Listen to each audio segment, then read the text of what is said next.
Back on Sportsbit, Paulie and Teddy, deep dive. What did we learn from week 1 of the preseason?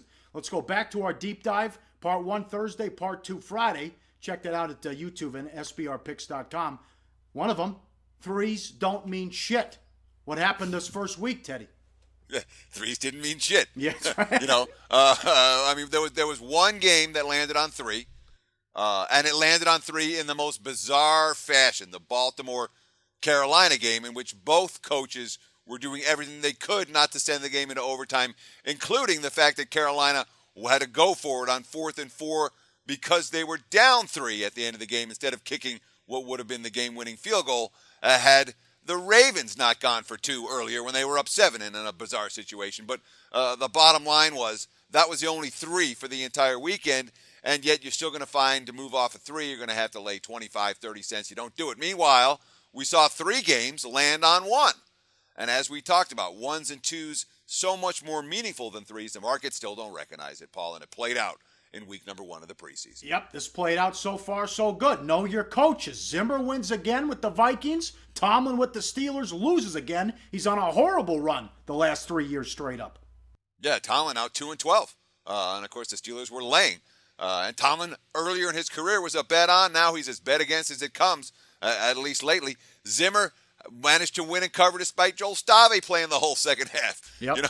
And, of course, Jason Garrett was able to cover a point spread for the Cowboys, but he lost another game in straight-up fashion. And, frankly, they took the 101-yard kickoff return and a pretty good afternoon, a pretty good evening, I should say, for Dak Prescott, one that I didn't expect he could have for Dallas to even cover the number. They still didn't win the game. Yes, the backups and third string who looked good. Sean Mannion was terrific in the comeback win for the Rams, and Prescott was dynamite in the first half for the Cowboys. Yeah, I mean, let's give Prescott a lot of credit because Prescott was doing it against first stringers. Right. You know what I mean? Yep. And Mannion put up some big numbers, and Mannion threw the ball really well as LA was coming back. We expect to see that. We talked about that again in the weekend preview, I should say, that Mannion's going to be as good as anyone that Dallas is going to have, and he's the Rams' third stringer. He got extra playing time because Goff got banged up a little bit, got a sore non-throwing shoulder, and they took him out as a precaution. But the bottom line, both Mannion and Prescott, pretty good evenings as the Rams played the Cowboys. Yeah, what'd you think of some other guys? I'll tell you what, I thought Geno looked pretty good. I thought Boykin looked really good on that last drive. Obviously, when you could chuck it up and ask someone to make a play when you chuck it up. We saw some of that even on Sunday night with Tom Savage. He led a couple of good drives for Houston. But you got to talk about Brandon Allen, your boy Brandon Allen throwing the interception on the Jags' last drive. The aggregate stats. Oh, he threw for 137 yards. Gosh, you can't look at that kind of stuff. It doesn't tell you the story about any of these quarterbacks. It's the eye test. And Brandon Allen, game on the line in the fourth quarter. He did what he did in college for you there, Paul, except that this time he threw the INT instead of throwing it out of the end zone. Yep, the backup and third string QBs who looked bad, Giants, Nassib, and Logan Thomas. Problem was the offensive line and the wide receivers every bit as much as the QBs. They only called 20 pass attempts all game, not what McAdoo was working on in week 1. There's your boy back to Stave. You're not going to bet on the Vikings because I am. I'm kicking myself. They didn't have any Minnesota money. And when you watch Stave, you're like, I'm glad I didn't have Minnesota money. He did lead a touchdown drive in the first drive of the second half. The ball never went more than, about 8 yards in the air.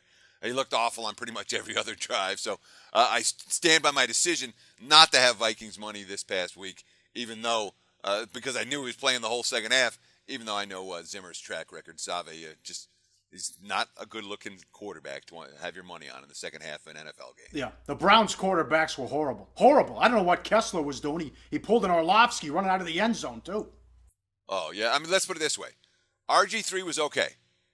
And then for the rest of the game, I think he played 2 drives. For the rest of the game, the Browns gained 52 passing yards. Okay? And they lost 24 on sacks, so they get a net of 28 passing yards. Oh, that's not counting the holding penalties. Boy, Cleveland might be a long year in Cleveland. No doubt about it. Matt Barkley with Arizona. Raiders killed him. Oh, yeah. I mean, what's it with the USC quarterbacks flaming out in the NFL? We got Kessler, who screwed me. We got Barkley, who stunk. Leinart, all these guys are supposed to be all that. Certainly coming out of college or coming out of high school, they were all supposed to be all that. Barkley was, I think, the number 1 recruit in the country. Did not look good. Arizona, Barkley came for the first drive of the second quarter, and Arizona's offense didn't score another point. So that says all you need to know about how Matt Barkley looked as a backup / third stringer. I was watching the Chargers and the Titans. Mettenberger's got a new haircut, but he still stinks. Oh, my God. He really does not like playing in Tennessee. He can't get out of that stadium. No. What'd you think of the Chargers' run defense and some news and notes from that game? Because Mularkey's been saying, pound the ball, and the Titans were awesome on the ground. Oh, they sure were. I mean, you can make the argument that it was the Chargers' run defense looking exactly like they did last year. A big play waiting to happen. No signs of improvement. And Sankey had a 41-yard touchdown run. And Murray had a 71-yard touchdown run. And Derrick Henry gashed him, too. Or you could say, hey, Mularkey has been talking physical ground game since the first day of camp, really, since he got hired. And Tennessee might have the deepest group of running backs in the NFL. 18 rushes for $179, as you mentioned, in the first half, and that's without a single carry by Mariota. So maybe you blame San Diego, maybe you give Tennessee credit, but I'll tell you what, you want to watch both of those closely next week, see if we can assess who do we give the blame to and who do we give the credit for a little bit better. Hey guys, for the full video, go to sbrpicks.com. Research before you bet. Be sure to check out SBR Picks for the best game predictions, breakdowns, and much, much more.